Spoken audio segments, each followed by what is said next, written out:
Today, we're going to talk about the absolutely incredible story of Mary Slessor.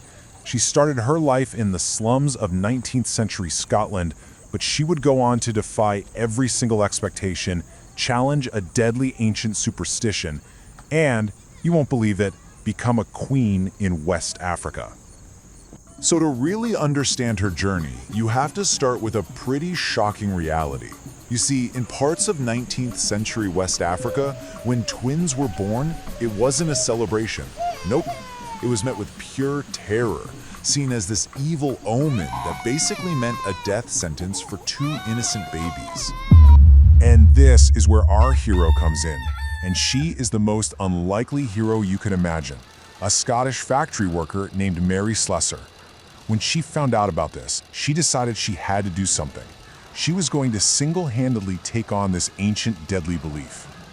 But where does someone get that kind of courage? I mean, for a task that huge? Well, to get that, we have to go back to her childhood, which was, frankly, brutal. Her incredible strength was literally forged in the industrial slums of Dundee, Scotland. You know, Mary's early life was just relentless hardship. Born into poverty, she had to start working when she was just 11 years old. She was a half-timer, which meant she spent half her day in a school run by the mill and the other half doing back-breaking labor in the factory. By the time she was 14, she was already a full-time, skilled worker. And just look at the hours she was working, 12 hours a day. Can you even imagine that as a teenager? From 6 in the morning to 6 at night. That kind of grueling routine built up a physical and mental toughness in her that would be absolutely essential later on. And as if the work wasn't bad enough, tragedy just hammered her family. Her father and both of her brothers died, leaving Mary as the one and only provider for her mom and her sisters. All of that responsibility felt right onto her young shoulders, shaping this powerful resilience and, this deep sense of duty. So this begs a huge question, right? How does a young factory worker who has the entire weight of her family on her just decide to leave everything she's ever known for one of the most dangerous places on the entire planet? Well, her inspiration really came from two places. First, her mom, who was deeply religious and gave her this powerful faith. But the real spark was the death of the famous missionary and explorer David Livingstone. When she heard that he died, she knew, right then and there, that she had to continue his work. And that was it. She applied to the United Presbyterian Church's mission, and after some training at just 27 years old, she got on a ship and started a journey that wouldn't just change her life, it would change the lives of thousands of people forever. But when she finally arrived in Calabar, which is in modern-day Nigeria, the reality she walked into was so much more dangerous than anything she could have possibly imagined back in Scotland. At the very heart of the local culture was this terrifying belief about twins. The Efik people believed that one of the babies was secretly the child of a demon, a physical sign that the mother had committed a terrible sin. And because they couldn't tell which twin was the supposed devil child, the result was just brutal and absolute.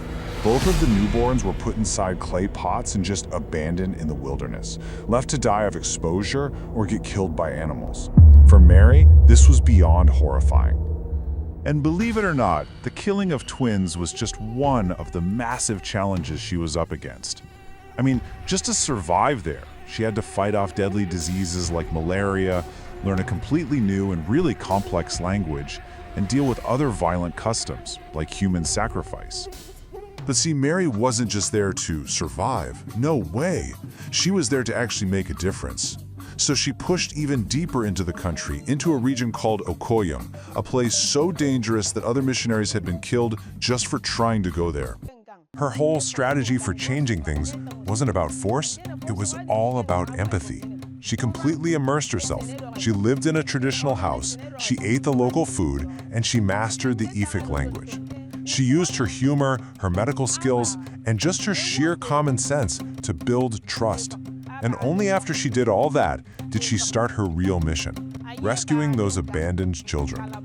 And then her commitment became just absolute. She got news from back home that her mother and her sister, the only family she had left, had both died in Scotland. With her last ties to home now gone, she wrote this powerful line, basically saying her life was now 100% dedicated to her mission in Africa. You see what she did? She didn't just fight the practice. She created a whole new story. Where the culture saw a curse, she showed them a blessing. Where their custom was to abandon, she offered protection. In the end, she saved hundreds and hundreds of children, often adopting them as her own. Her influence became absolutely legendary.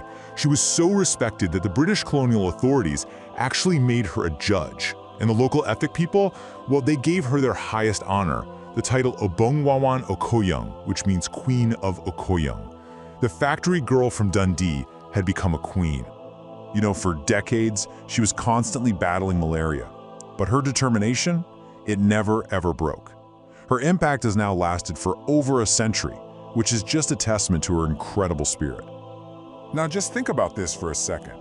She spent way more of her life in Nigeria than she ever did in Scotland, the country where she was born.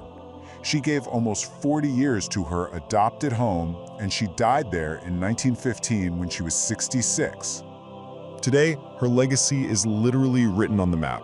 You can find roads, parks, and statues in her honor in both Nigeria and Scotland. She's even honored right alongside Scottish national heroes like William Wallace in the National Wallace Monument. But maybe the most amazing tribute of all came in 1997.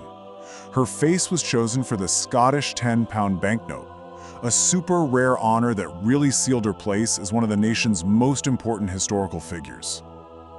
You know, Mary Slessor's story is just this powerful reminder that one person can stand up to a deeply rooted wrong and create massive change. And that leaves us with one final, really important question.